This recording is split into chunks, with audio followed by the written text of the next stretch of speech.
जो पूरे दिन सुर्खियों में रहने वाली है। बिल्कुल, आज आपको बताएंगे बजट सत्र में फिर से हंगामे के आसार कैसे बन रहे हैं। बजट पर सदन में अखिलेश यादव क्या देंगे अपनी प्रतिक्रिया। तो हम आपको बताएंगे कि जुम्मे की नमाज पर क्या है ज्ञान वापी का नया अपडेट और आज किस मामले पर अदालत में सुनवाई होनी है। और साथ ही साथ बात करेंगे आजम पर कम नहीं हो रही मुश्किलों की। जौहर यूनिवर्सिटी को लेकर आज सुप्रीम कोर्ट में क्या कुछ होगा, इस पर भी अपडेट देंगे। बिल्कुल दीपा, और साथ ही दर्शकों को हम ये भी बताएंगे कि कौन बना है विधान परिषद का नेता विपक्ष। और देखिए, आपको उत्तराखंड का हर अपडेट भी बताएंगे। तो चलिए शुरू करते हैं हमारा खास बुलेटिन गंगा सवेरा।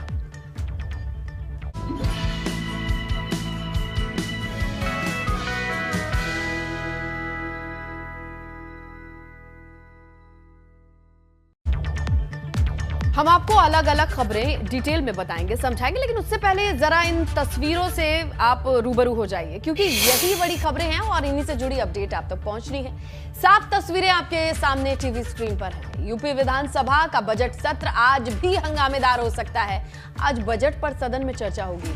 अखिलेश भी अपनी प्रतिक्रिया दे सकते हैं, नेता प्रतिपक्ष हैं वो। इसके अलावा ज्ञान वापी मसले पर भी बहुत कुछ होने वाला है। बिल्कुल, और देखिए, वीडियोग्राफी और फोटोग्राफी की रिपोर्ट दी जाएगी कोर्ट में। साथ ही आज जुमे की नमाज है, तो ज्ञान वापी में कम लोगों से अंदर आकर नमाज पढ़ने की अपील की गई है। अगली तस्वीर देखिए, आजम के जौहर यूनिवर्सिटी की है, जिस पर आज सुप्रीम कोर्ट में होनी है सुनवाई।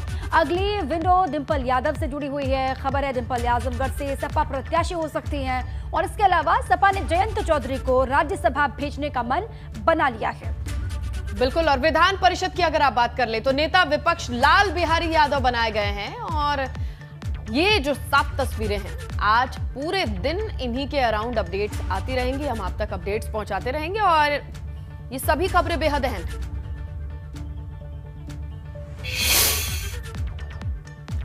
और लखनऊ से बड़ी खबर है, आज फिर सदन में हंगामे के आसार दिखाई दे रहे हैं। राज्यपाल के अभिभाषण के धन्यवाद प्रस्ताव पर चर्चा की जाएगी और सीएम योगी सदन में करीब 12:30 बजे बोलना शुरू करेंगे।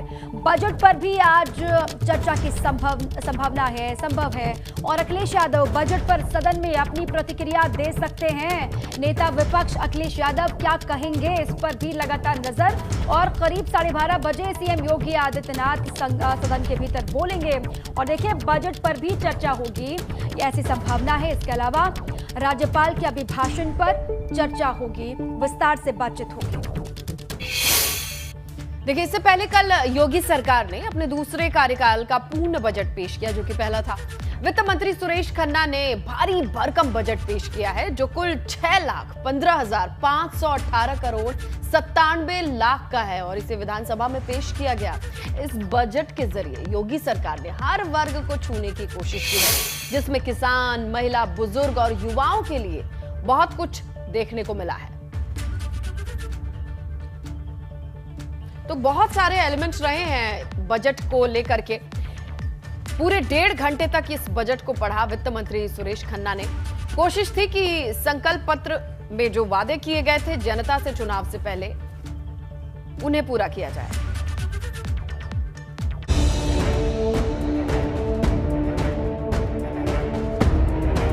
माननीय प्रस्तुत बजट का आकार 6,15,518 करोड़ 97 लाख रुपए।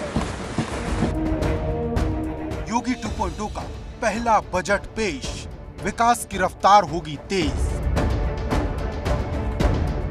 $1 ट्रिलियन की अर्थव्यवस्था, ATS सेंटर से होगी प्रदेश की सुरक्षा। 6,15,558 करोड़ का बजट पेश कर सूबे की योगी सरकार ने यूपी के नए भविष्य की नई लकीर खींच दी, क्योंकि जितना सोचा था उससे कहीं ज्यादा बड़ा बजट वित्त मंत्री सुरेश खन्ना ने पेश कर दिया। वित्तीय वर्ष के बजट अनुमान 2022-2023। माननीय प्रस्तुत बजट का आकार 6,15,518 करोड़ 97 लाख रुपए।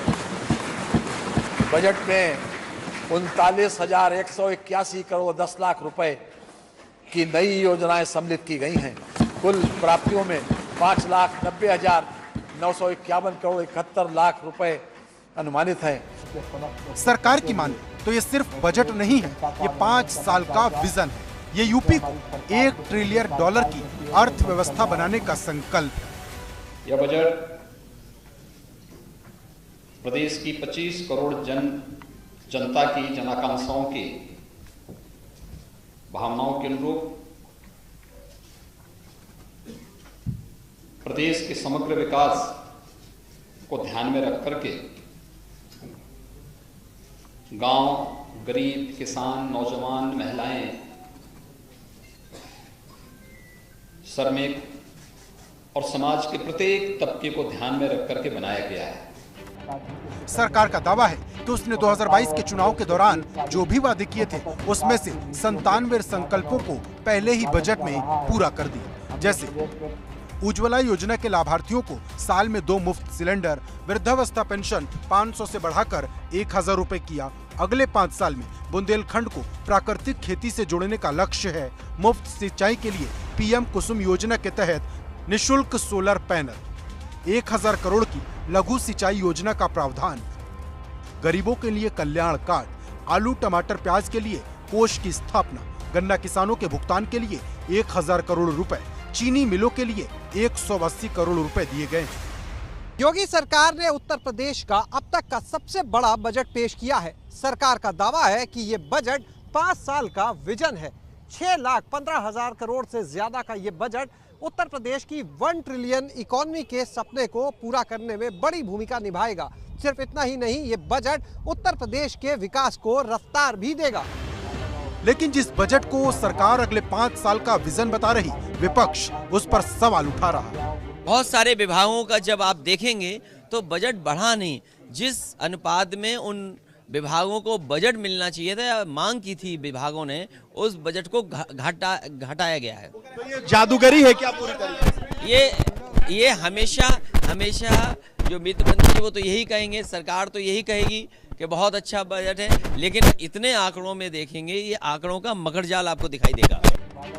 वहीं बजट में सबसे बड़ा सवाल बेरोजगारी, युवाओं और रोजगार का भी है, क्योंकि योगी सरकार ने अगले 5 साल में 4 लाख नौकरी देने का लक्ष्य रखा है। लेकिन पिछले 5 साल में कितने लोगों को नौकरी दी गई, ये सवाल विपक्ष उठा रहा है। और फिर नौकरी रोजगार के आंकड़े दिखाई दे रहे हैं, लेकिन जमीन पर कितने नौजवानों को नौकरी रोजगार मिला है? कि महंगाई को कम करने के लिए, नौजवानों को नौकरी रोजगार देने के लिए आप अनएम्प्लॉयमेंट रेट बताते हैं, एम्प्लॉयमेंट रेट क्यों नहीं बताते हैं? आप किसानों का भुगतान हुआ बताते हैं, आप किसान का बकाया क्यों नहीं बताते हैं? अब सबको इंतजार है कि बजट पर चर्चा में क्या होगा, क्योंकि इस बार का सत्र काफी हंगामेदार रहा और अब बजट के बाद ये हंगामा और ज्यादा तेज हो सकता है। विपक्ष ने इस बजट को लेकर सरकार पर निशाना साधा है। साथ ही ये सवाल किया है कि जो सपना इस बजट के माध्यम से दिखाया गया, क्या वो पूरा होगा? सपा अध्यक्ष और नेता प्रतिपक्ष अखिलेश यादव ने इस बजट को आंकड़ों का मकड़जाल बताया, तो बसपा सुप्रीमो मायावती ने इस बजट को घिसा पिटा और अंधे कुएं जैसा बताया है। देखिए, उधर सुभासपा अध्यक्ष ओपी राजभर ने कहा कि बजट में जातिवार जनगणना के लिए 1 पैसा भी नहीं है। इसके साथ उन्होंने कहा कि महंगाई कम कैसे की जाए, इसके लिए बजट में कोई प्रावधान नहीं है। इसके साथ उन्होंने कई अहम मुद्दों पर सरकार को घेरा। हमारे साथ में इस समय सुभासपा के अध्यक्ष ओम प्रकाश राजभर जी हैं। जानते हैं वो इस बजट को कैसे देखते हैं। राजभर जी, ये बताइए, 6 लाख करोड़ से ज्यादा का बजट, जो अनुमान लगाया जा रहा था उससे भी ज्यादा का बजट उत्तर प्रदेश के लिए, अभी भी आप कहेंगे कि बजट ठीक नहीं है, खामियां हैं? जातिवार जनगणना के लिए 1 पैसा नहीं है। पूरा बजट में बैठ करके 1.5 घंटा सुना, वित्त मंत्री ने जो पेश किया, 1 पैसा जातिवार जनगणना के लिए नहीं है। महंगाई कम कैसे किया जाए, इसके लिए पूरे बजट में कोई प्रावधान नहीं है। पिछली बार भी बड़ा फोकस था कि बहुत बड़ा बजट आ रहा है, ये तोप हो रही है, हम सबको पढ़ा देंगे, सबको रोजगार दे देंगे, सबको नौकरी, यही ना बोल रहे थे। और पूरे 6 लाख करोड़ के बजट में 18% आबादी, निषाद, बिंद, केवट, मल्लाह, कश्यप, माझी, मजवार, तुरहा, तुरैया की है। 18%। इतना भारी भरकम बजट दे दिया। 4 करोड़ नाव खरीदो, मछली का बच्चा खरीदो, पोखरी की सफाई करो, तालाब की सफाई करो, 4 करोड़। इतना ज्यादा दे दिया, भारी भरकम 6 लाख करोड़ में 4 करोड़। आखिरी सवाल, कितने अंक? 0, मेरे तरफ से 0। बहुत बहुत शुक्रिया बात करने के लिए। तो ये थे हमारे साथ में ओम प्रकाश राजभर जी, जिनका कहना है कि बजट जो है निराशाजनक है, और अगर अंक देने की बात करें तो वो इसे 0 अंक देते हैं, यानी ये बजट जो है पिछड़े वर्ग को लेकर अगर देखा जाए तब भी इसमें कुछ नहीं है। कैमरा सहयोगी हरिओम के साथ शैलेश अरोरा, एबीपी गंगा, लखनऊ। और इसी बीच एक बड़ी खबर आपको बता दें, यूपी विधान परिषद में नेता विपक्ष का ऐलान हो चुका है। सपा एमएलसी लाल बिहारी यादव नेता विपक्ष बनाए गए हैं विधान परिषद में, और नेता प्रतिपक्ष संजय लाठर का कार्यकाल आज समाप्त हो रहा है।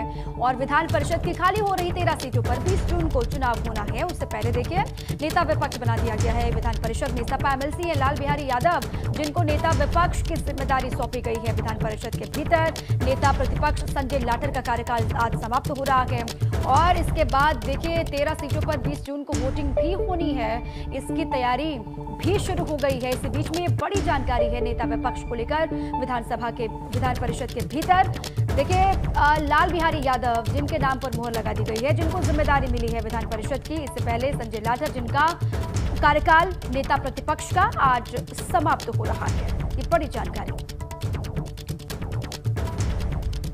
तो आपको ये बताएं, विधान परिषद के सदस्यों की चयन की प्रक्रिया कैसे होती है। सबसे पहले निर्वाचन ज्यादा विधानसभा निर्वाचन क्षेत्र से होता है। अभी विधानसभा निर्वाचन क्षेत्र से 38 सदस्य चुने जाते हैं। फिर स्थानीय प्राधिकार क्षेत्र से 36 सदस्य चुने जाते हैं। शिक्षक स्नातक निर्वाचन क्षेत्र से भी 8 सदस्यों का चयन होता है। राज्यपाल 10 सदस्यों को मनोनीत करते हैं। इसके अलावा विधान परिषद के सदस्यों की अभी स्थिति क्या है, ये भी हम आपको समझाते चलेंगे। और देखिए, मौजूदा कार्यकाल में भाजपा के 66 सदस्य हैं, और अप्रैल मई में खाली हुई 6 सीटों को जोड़कर 72 सदस्य हुए। जुलाई में खाली होने वाली 9 सीटें भाजपा को मिलेंगी, और विधान परिषद में भाजपा के 81 मेंबर इसी के साथ ही हो जाएंगे। और देखिए, जुलाई में सपा के सिर्फ 9 सदस्य रह जाएंगे। बसपा का विधान परिषद में सिर्फ 1 सदस्य बचेगा, और कांग्रेस का कोई भी मेंबर विधान परिषद में नहीं होगा। तो ताजा स्थिति क्या है और आगे क्या संभावनाएं बनती हुई नजर आ रही है, वो भी आपको हम लगातार बता रहे हैं। और देखिए, विधान परिषद में फूट फूट कर रहे हैं मत्स्य पालन मंत्री संजय निषाद। जी हां, 7 जून 2015 को सपा सरकार में मेरे कार्यकर्ताओं पर गोली चलवाई गई। पुलिस फायरिंग में मेरा भाई मारा गया, ये आरोप लगाया संजय निषाद ने। मुझे बेवजह जेल में तन्हाई में रखा गया। योगी जी ने मेरी सुध ली है। हमारी जातियों के विकास के लिए मोदी जी ने पहल की है। और ये कहते कहते संजय निषाद भावुक हो उठे। अपना दर्द बयां कर रहे थे पिछले अगर बात करें अखिलेश के साथ, और अब क्या है वो सुनिए। और 302 का मूल्य हमें बना दिया। मैं बधाई दूंगा मानी, मेरे को जेल में हमें तन्हाई में रखा गया था। मैं धन्यवाद दूंगा योगी आदित्यनाथ को, ये मेरा जान मेरी राजनीति ने बताया। ऐसे लोगों को देश में राजनीति करने का हक नहीं है। हमें सबसे बड़ा अपराधी घोषित किया था, यही जगह नहीं था। यहाँ कैसे जिंदा रहे मैं जानता हूँ। आगे बढ़ते हैं। प्रधानमंत्री नरेंद्र मोदी ने सीएम योगी आदित्यनाथ की तारीफ की है। मोदी सरकार के 8 साल पूरे होने पर तेलंगाना में प्रधानमंत्री कार्यकर्ताओं को संबोधित कर रहे थे, और इस दरमियान पीएम मोदी ने योगी की तारीफ करते हुए कहा कि जिस नोएडा जाने से नेता डरते थे, योगी जी ने उस नोएडा के अंधविश्वास को तोड़ा, क्योंकि योगी को विज्ञान पर भरोसा था। देखिए रिपोर्ट।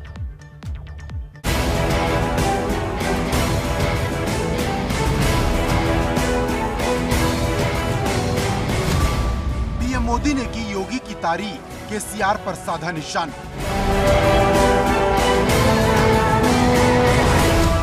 अंधविश्वास पर ज्ञान, मोदी को याद आया योगी का विज्ञान।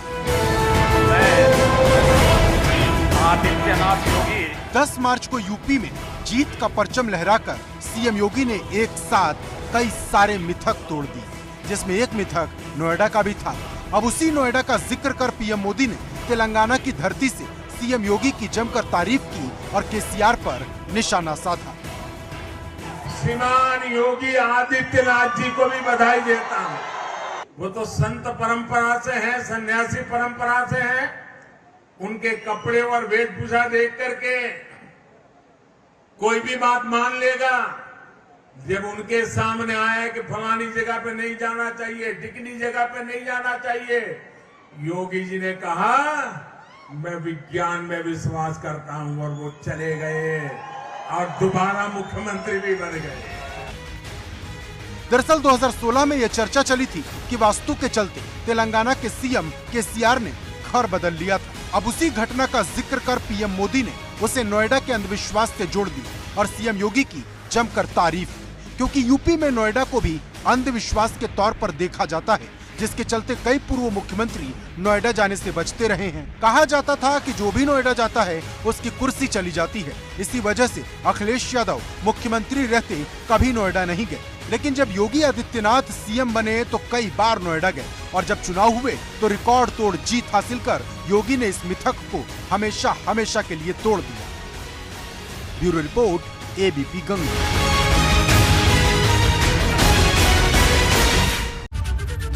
तो देखिए, लखनऊ से सुनने में यह आ रहा है कि नगर निकाय चुनाव को लेकर बसपा रणनीति बनाएगी। बसपा ने मंथन को लेकर पदाधिकारियों को एक बैठक बुलाई और उनसे पूछा कि निकाय चुनाव में क्या किया जाए। बसपा सुप्रीमो मायावती ने निकाय चुनाव पर मंथन को लेकर बैठक बुलाई है। पदाधिकारियों के साथ 27 और 28 मई को यह बैठक बुलाई गई है और बताया जा रहा है कि बसपा के लिए बड़ी अहम है ये बैठक। पहले दिन मायावती मुख्य जोन प्रभारियों के साथ बैठक करेंगी तो दूसरे दिन जिलाध्यक्षों के साथ बैठक करेंगी। तो इस निकाय चुनाव को लेकर सीरियस दिखाई दे रही है बसपा सुप्रीमो मायावती ने यह फैसला लिया है कि पदाधिकारियों को बुलाया जाए और उनसे पूछा जाए, रिपोर्ट ली जाए